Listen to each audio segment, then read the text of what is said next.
Kun, what's the plan for today? What's the deal? You know, just getting some work in, maybe hitting the pads, going through some light workouts, and making sure my movement's on point. Awesome, I love it. Thank you. Hey guys, how you doing? I'm here with Shohei Yamamoto guy, JMMA fighter, world class, super high level guy, guys. Oh yes, yay! Shohei Yamamoto! First also, arigatou gozaimasu for giving me the chance to interview you. First of all, can you please introduce yourself for the people who don't know who you are, sir? Okay, my name is Shohei Yamamoto. I'm part of the UWF USA team. As you can see, my t-shirt right there. So you get that, yeah, bam! Yeah, well, I train here and we ran a room at the UFC gym in La Mirada, and we have a good training team right here. What else? I grew up in Oceanside, California. Been doing Kyokushin karate and training other sorts of karate since I was about 6 years old, and I'm 28 years old right now, so that's been quite some time. What else? Arigato. Shohei-kun, how old were you and how did you start in martial arts? Well, my first martial arts that I trained in was karate. I started at the age of 6.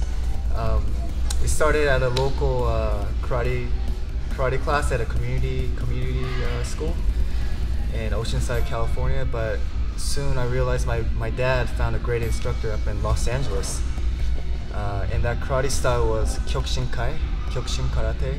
And my father decided to drive me up to downtown LA 3 times a week just to train Kyokushin karate, because that instructor was probably one of the best instructors in the United States so far.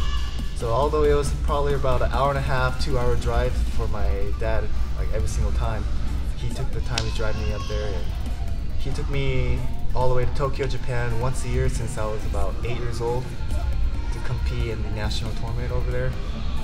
And every single year I've been competing in karate, full contact style karate, since I was 8 years old.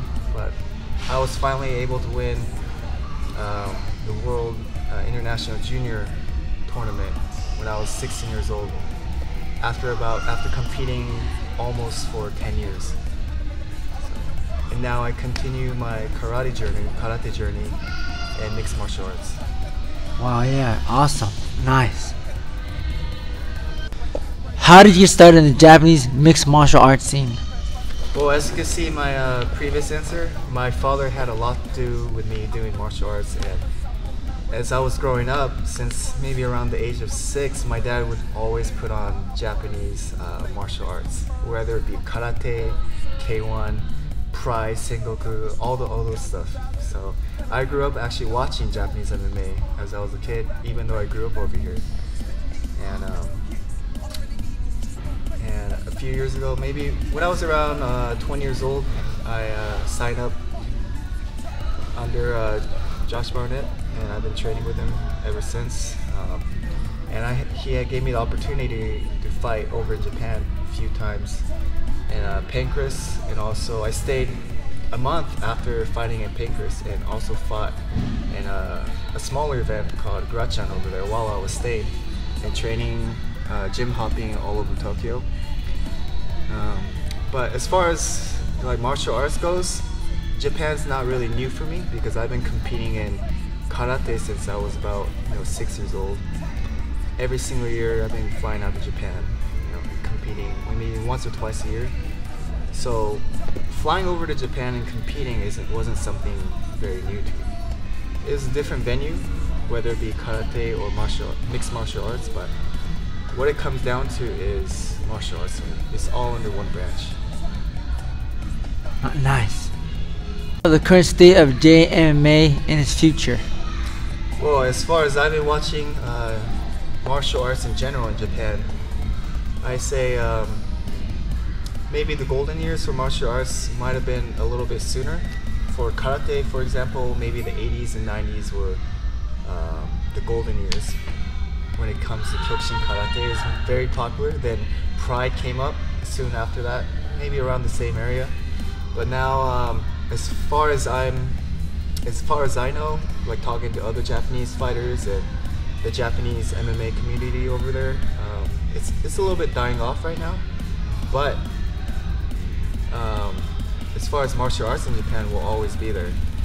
Although it's going through a little dip right now, I believe at some point it will always come up, because martial arts has been in Japan since long before I was born, or you were born, or anyone else here.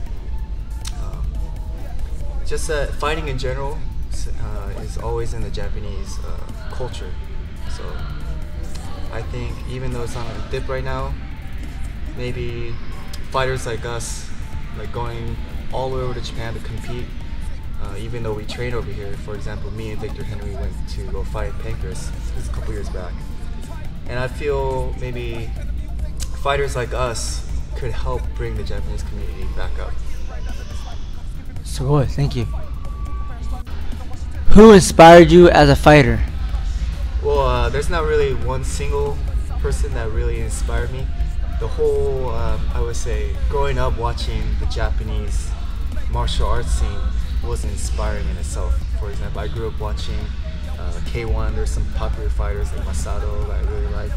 And in Pride, of course, my coach Josh Barnett was fighting in there. I grew up watching him. And just the whole charisma, the atmosphere, and also the people watching the Japanese mixed martial arts venue was just a different energy that I feel like is a different energy than any other part of the world. There's so much respect, honor, and the Budo spirit that I feel when I watch something that happens in Japan. Definitely, nice. Alright, now time for some fan questions. Yay! First fan question is by Seiko Hasagawa. Who is your favorite JMMA fighter if you have one? Favorite Japanese MMA fighter. Well, honestly, currently I don't have just one single Japanese MMA fighter that I really just solidly like. But there's a combination of few fighters I really like, maybe some karate practitioners. It's a little bit different from the style I do, but as far as karate goes, it's all under one branch. And from this one branch came from like, was it Shotokan karate, then you got Kempo karate. Was it karate that only focuses on kata. Everything else kind of branched off, but when it comes down to it, it's just one karate.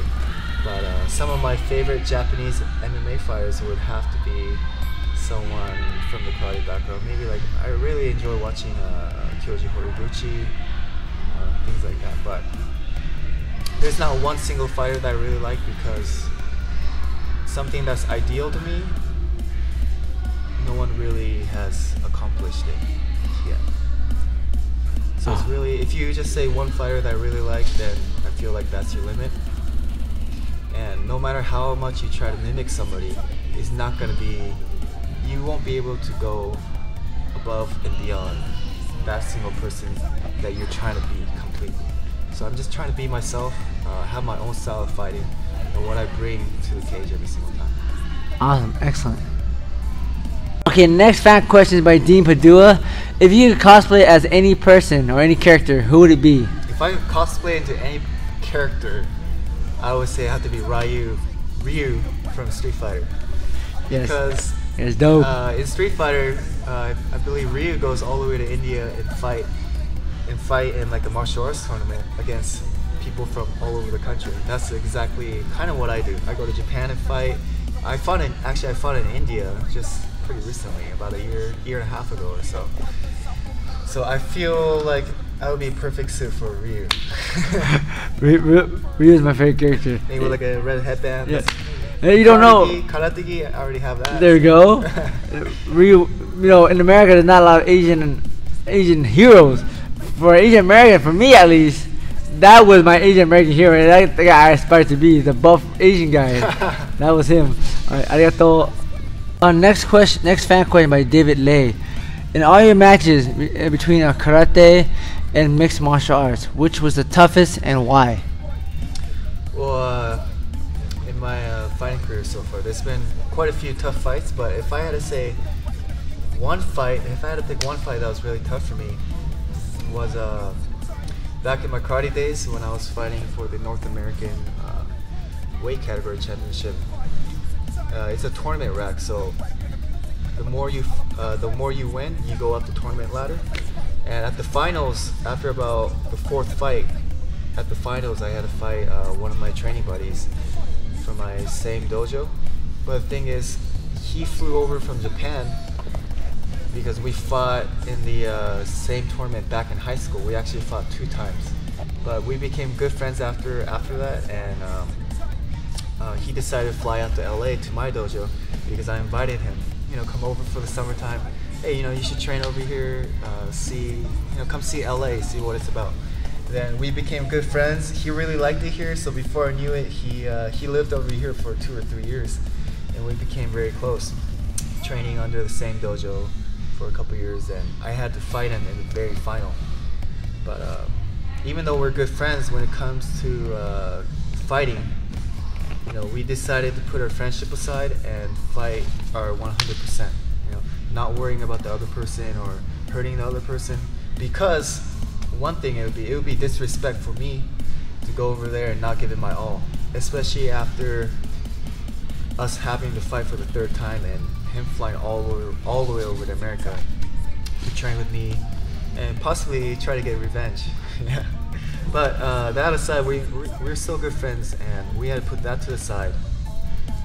And it was a very tough match, not just physically, emotionally. Yeah. So it was a very close match. There was 2 extensions. We fought very hard, and the last 10 seconds, although I was winning the fight, if it would have gone to the decision, I would have probably won. But at the last 10 seconds, he caught me with a nice ushirogiri back kick, and kind of got a little half a point wazari, what they would call it in karate. So he ended up winning the match, but that was by far probably my most memorable match, I would say. Although he did win the match, we went to the bar afterwards, and I bought him a few drinks, and he ended up puking afterwards. So I told him he won the match, but I won, what do you say, the life afterwards. I won afterwards. So nice. It was a great experience. Man, you should have been like Bolo in Bloodsport and like crushed a pill and threw it in his face. And awesome. Next question. This is from me. Give me 3 of your favorite K1 fighters. Give me 3 of your favorite Japanese mixed martial artists. Oh yeah, I got a bunch of K1 fighters. Okay, K1 would be I love watching Masato's fight. That's my favorite. Yeah, I love watching his fight, win or lose. Also, Ryokan Saki, I love watching his fight. He's very dope. Excited, explosive. He has a lot of heart. And also like watching maybe Ray Sefo. Ray Sefo's dope. They're all pretty similar fighters that I really like watching back in the day. It's very exciting. But as far as MMA goes, that's a hard one. Because I never really thought about one ideal person. Three. Okay. You 3. Doesn't have to be Japanese. It could be MMA that. JMMA. They don't have to be Japanese, but they gotta be within the JMMA circle. Okay. Kyoji Horiguchi, Josh Barnett. Also. There we go. Let's say my buddy Teruto Ishihara. Oh yeah, Teruto. I like that guy. He's funny. We're good buddies, and he hits me up a couple times a year, whenever he's in town, and I really enjoy hanging out with him, both in the gym and out the gym. Yeah, I'm interesting person. I'm a big fan of that kid. He's cool. You know what? A funny story of Teruto-kun. I was at Pancurs, right? And everyone has to go. No, in Japan everything's very strict. Everyone follows the rules. Everyone goes to the front door, and you get in line, or whoever, if you're an audience, a customer, you go to the front door, you go to the seat. If you're a fighter, you go to the front door, you go to the back, right? Teruto-kun, listen now, this kid, he's so charao, he's such a player. He gets in. Yeah. He goes to the back door, and he lets in like 3 girls, man. This guy is so pimp. Oh, that's him. Well, there's something that we both relate to. You're ladies, man. I like that. Okay. Well, he's like I say like the black sheep in Japan. when it comes to very, Japanese people in general are very conservative, and he's a person that's really out there. Definitely. And I could, even though me and him were a little bit different individuals, I could definitely relate as far as being a little bit of an odd person, being a little bit not the standard, Japanese. As far as I'm concerned, I'm born over here. So growing up, a lot of times my Japanese karate instructors will say, I'm almost more Japanese than the current Japanese that's living in Japan right now. すごい.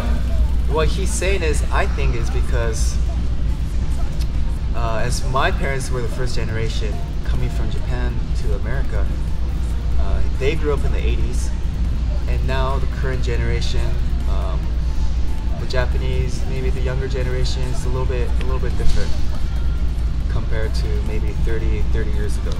So my parents brought me here, and most of the time the only Japanese influenced people is people in my karate gym, my karate dojo, and also my parents. So my time stopped around the 80s. So mentality wise, I might be not the current Japanese, more traditional, right now, more a 80s. little bit more traditional. Wait, so were you born in Nihon or were you born in Japan? I was born over here, but my parents are straight from Japan. Okay, so the hardcore tradition, gotcha. Oh, that's good. Oh, that was a good question. All right. Alright guys, thank you so much for this awesome interview. Yay! Thank you so much. Yay! Hey guys, how you guys doing? I hope you guys enjoyed that episode of the Nam Phan JMMA Show featuring Shohei Yamamoto. Shohei Yamamoto. I was able to train with that guy a long time while I was still fighting the UFC. He was nice enough to help me train for some fights, and we sparred together a lot. And I'll tell you what, that guy, man, he can kicks like a mule. Yeah, so he made me piss out blood for days. So if you ever get a chance to spar him, it's very fun. He's very technical, and kicks. Just watch out, guys. That guy knows what he's doing. And also, but a super nice guy. And that's it for today, guys. Thank you very much for watching the Nam Phan JMMA Show. The Nam Phan Nihonjin Soga 人の Show. See you later. Bye. Hey!